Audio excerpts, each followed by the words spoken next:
Hi coders, CS Time channel here, and this video discuss about Dequeue operation in queue. In the previous video, we discussed about queue. Queue is an ordered list which enables insert operation to be performed at one end called rear and delete operation to be performed at another end called front. Queue is referred to be as first in, first out list. Therefore, the deletion happened at front end. Suppose you wish to delete A from the queue, then you will have to adjust the front to point to the following node like this, which is front equal to front.next. By doing like this, A is ready to be deleted. And then again, suppose you wish to delete B from the queue, then you will have to adjust the front pointer to point to the following node like this. The instruction is the same, front is front.next. By doing like this,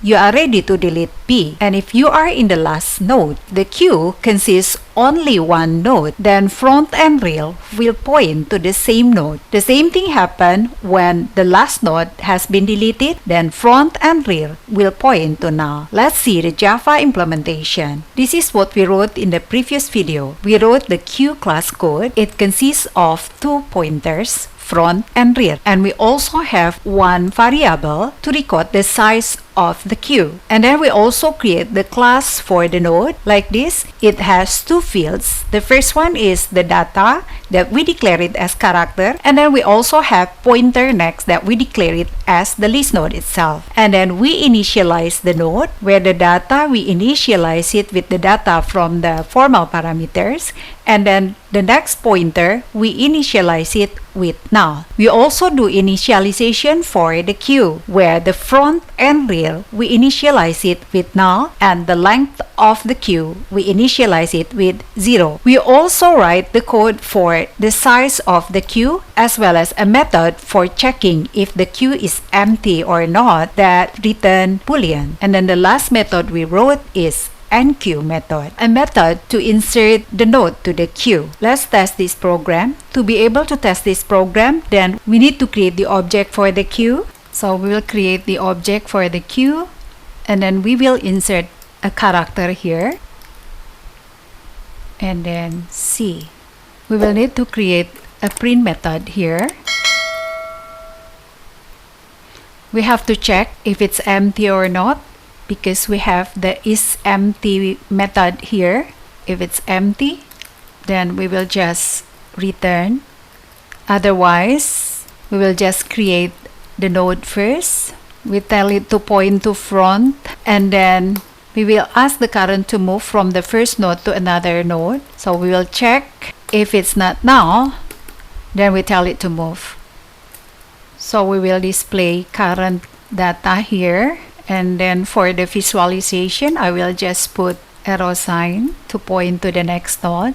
And then after that, we tell the current to move to the next node by doing like this. Current is current.next.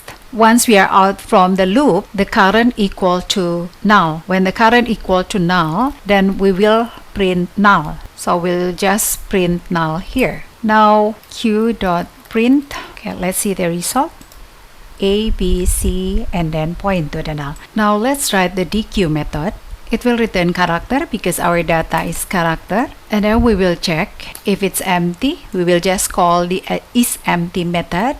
If it's empty, then we will display a message. The queue is empty. Otherwise, we will start deleting from the front. So we will need a variable, say temp, to hold the front data. As our visualization, I will have to adjust the front to point to the next front.next.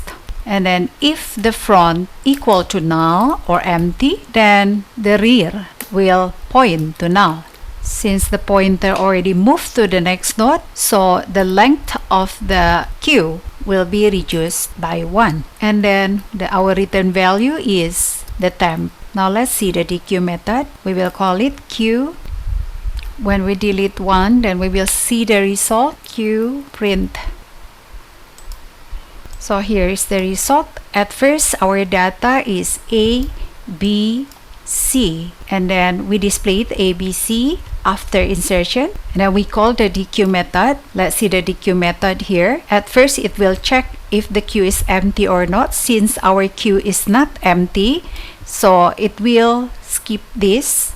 Go to this one. We hold A under temp, and then we tell the front pointer to point to the front dot next, which is B. And then if the front equal to null, which is not, our front is not equal to null, so it will skip. Then the length of the queue will be reduced by 1. And then return temp, which is the A that we deleted, return to this. And when we call the queue print, it will go to the print method. So in the print method, it will check first if the queue empty. In our case, the queue is not empty. Then we declare one variable named current with the list node. The current will point to the front, which is B here. And then while current not equal to null, true, then it will display it. B display here, and then read again to the next node. Go back to the looping, check again is not equal to null, then display again. C will be displayed here. Read again to the next node, and then again go back, checking current not equal to null. In this case, it's equal to null, then it will be displayed null here. So here is the result. If you learned something from this video, please subscribe and like for more videos. Thanks for watching.